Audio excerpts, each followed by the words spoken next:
আমার নাম নমিতা ব্যাপারী, একটু গ্যারেজের ভিতরে বাড়ি।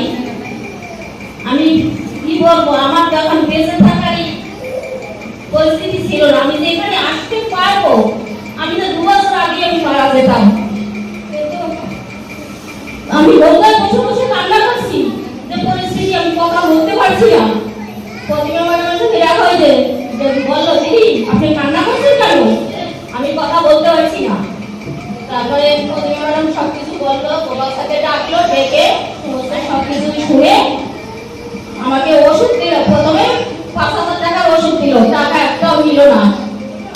আমি সেই ওষুধ খেয়ে মুখের এমন পরিস্থিতি ছিল, পুরো মুখে ঘা হয়ে গেছে। ডাক্তার 8খানা ডাক্তার দেখিয়েছি, ডাক্তাররা ক্যান্সার বলে আমাকে ফেরত পাঠিয়ে দিয়েছে। তাহলে আমার আর বাঁচার আশা নেই। আমি যে এখনো বেঁচে আছি, আমি যে এখানে আসতে পারবো, সে আশা আমার ছিল না। তারপর ওষুধ খেয়ে 3 দিন আমি ওষুধ খেয়ে আমি 30 মাস দিয়ে ভাত খেয়েছি।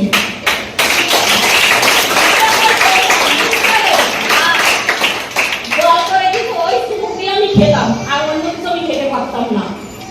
আমার এই দাদা প্রদীপটা, আমার ছেলে রঞ্জন, এরা এমন জায়গায় নেই আমাকে নিয়ে গেছে, করে করে করে নিয়ে গেছে, হাঁটতে পারতাম না, এমন পরিস্থিতি আমার হয়ে গেছিল।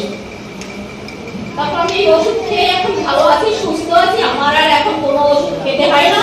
সবাইকে বলি আপনারাও ওষুধ ব্যবহার করুন, ভালো থাকুন, সবাই আসুন আমাদের এই কোম্পানিতে। আপনাদের